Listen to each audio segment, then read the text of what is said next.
Hey, what is up? It is Crypto Bobby, and today there is a security issue, a security flaw within the Parity multi-sig wallets that has dropped the price of Ethereum down quite a bit in the past few hours. You can see here on the charts from around $304 or so at the time where this news came out, down to at one point about $288, a little bit of a rebound right now for the time being, give or take a few dollars, but I don't think we're going to hear I don't think we're seeing the end of this. I don't think we're necessarily going to hear the end of this for a little bit of time. So I want to talk about what this is, who might be affected, is it really a big issue, and long-term what this might mean for Ethereum or smart contracts as well, and then talking about some other kind of issues that are going on in the overall crypto community.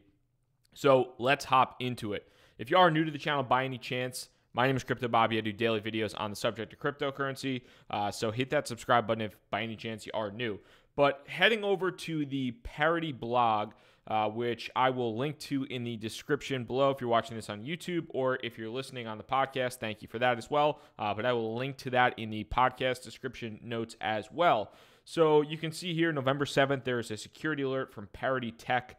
And if you're not familiar with what Parity is, it is a wallet that you can utilize. It is probably one of the more popular wallets out there, and it is developed by some of the co-founders and very influential people within the Ethereum community. So very widely believed to be for the most part, to be a pretty good wallet to utilize and leverage, something that I've utilized previously, not as much anymore now that I have the Ledger Nano S, but I've previously utilized it.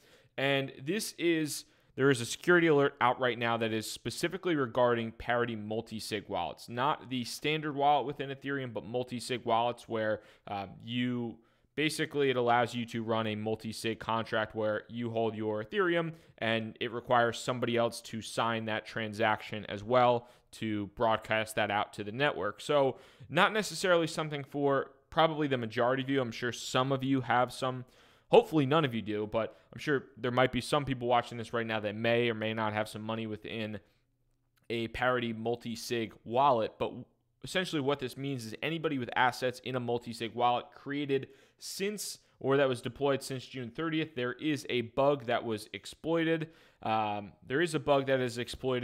long story short, what is happening right now is, for the most part, at least for the time being, that money is stuck in those Parity multi-sig wallets and can't be released or can't be taken out of those wallets, can't be moved around. So right now, that is stuck. They're basically saying, hey, we're trying to figure out the solution. We can see here, this currently means that no funds can be moved out of the multi-sig wallets. We're analyzing the solution and we'll release an update with further details shortly. So if you have your money in Parity multi-sig wallets, now is certainly a time to worry a little bit. If you have money in Ethereum, which I'm sure a lot of you guys do, just Ethereum in general, you can see the price impact of this as far as just overall confidence in the technology and some of the things like that. But let's be clear with a couple things first. So number one, this is not necessarily an issue directly with Ethereum. This is with a multi-sig wallet that is developed by Parity Technologies. However, Parity has pretty close ties to Ethereum, so if something goes wrong with Parity, it's not some random crap wallet or some random crap company. It has pretty close ties to the Ethereum community, so a lot of people tie two and two together pretty easily. And it also, in a lot of respects, goes to show some of the issues surrounding smart contracts as well.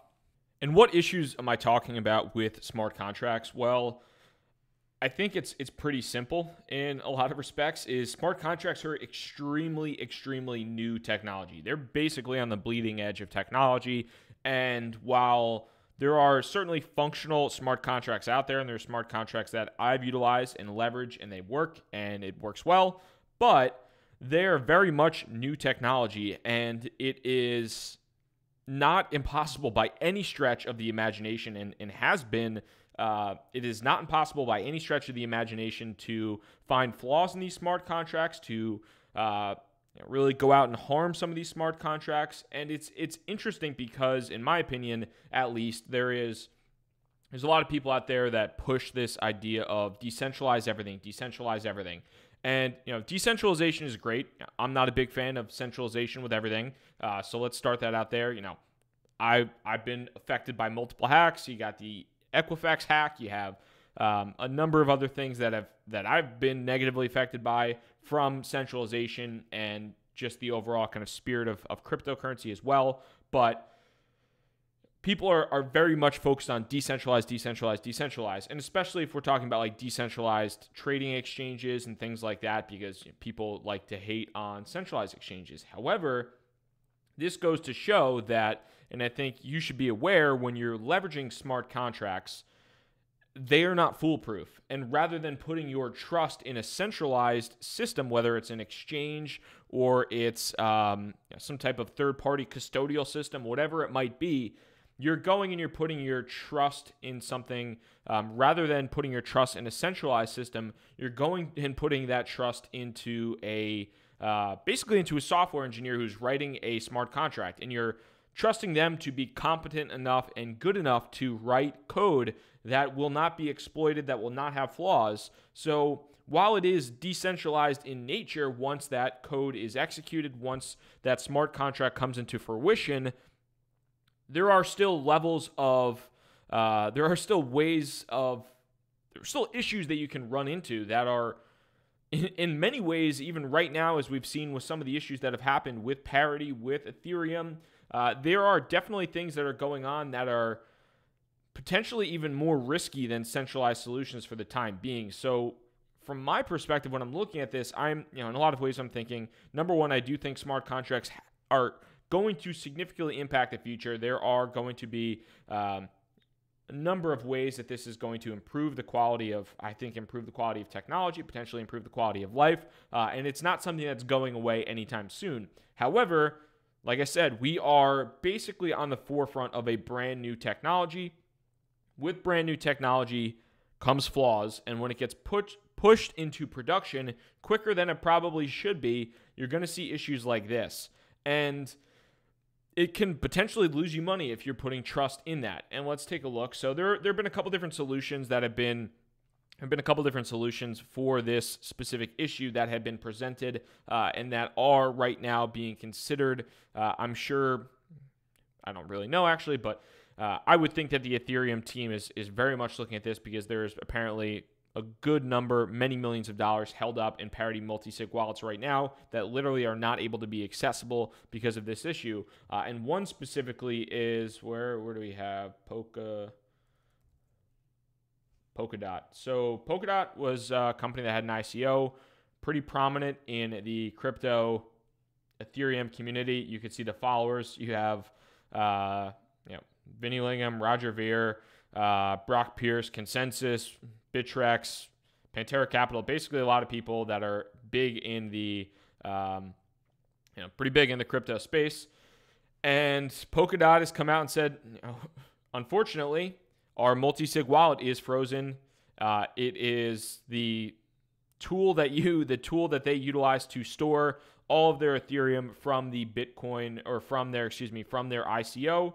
They can't access to that. They'll provide updates when available, but if you invested in the Polkadot ICO, there is depending upon what happens with this with the security issue, your funds are definitely in question right now, and they are locked up.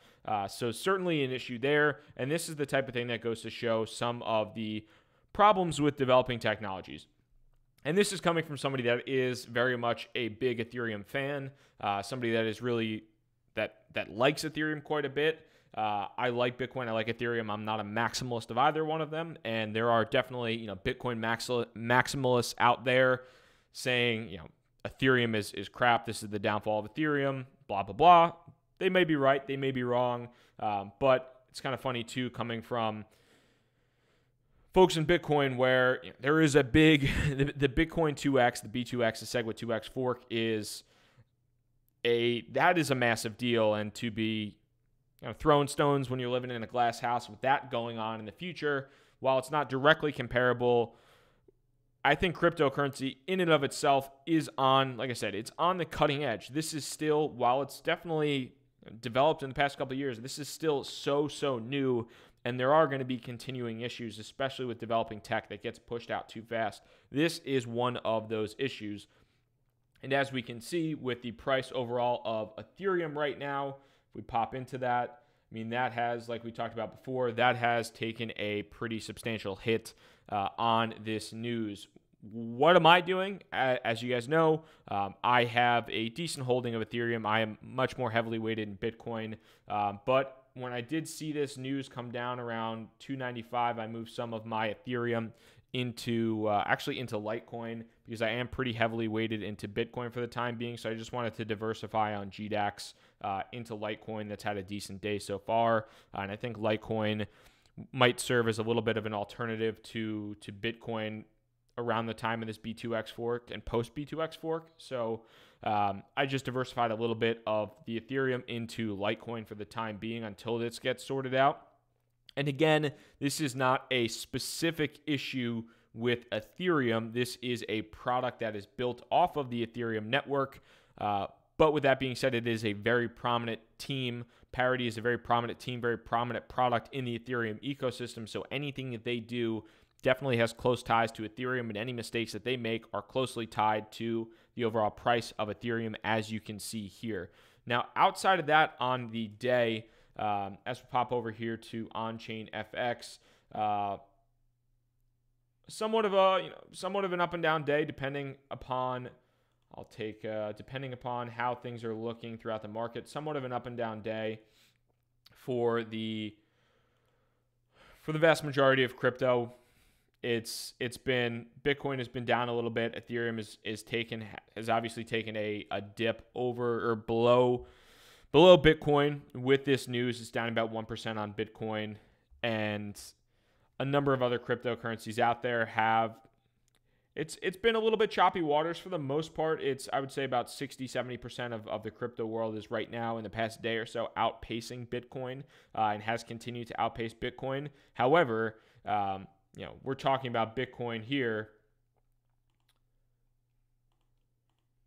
And we're talking about Bitcoin 2 days away from its all-time high and 7% off, whereas some of these other cryptocurrencies that are doing pretty well in the past day or so are still 30% off their all-time high, 39%, 40%, 43%, 40% off their all-time high. So they still have a ways to go to catch up to, especially if you bought at the top in comparison to Bitcoin, still have a ways to go there. So as I'm looking at this, I think it'll be interesting to see how this security issue is developed. One last final thought on that is David Paul had some interesting comments on how to resolve this Ethereum multi-sig bug, basically saying wait till the next scheduled hard fork, make no changes, and add some code that basically fixes the suicide library that was referenced here that created this security alert, and that will not really, that will not really affect this. I think that does come with the assumption that these funds are certainly frozen, and that you truly can't move any money out of them, and that they are simply stuck in those multi-sig wallets. But this seems like a pretty interesting solution.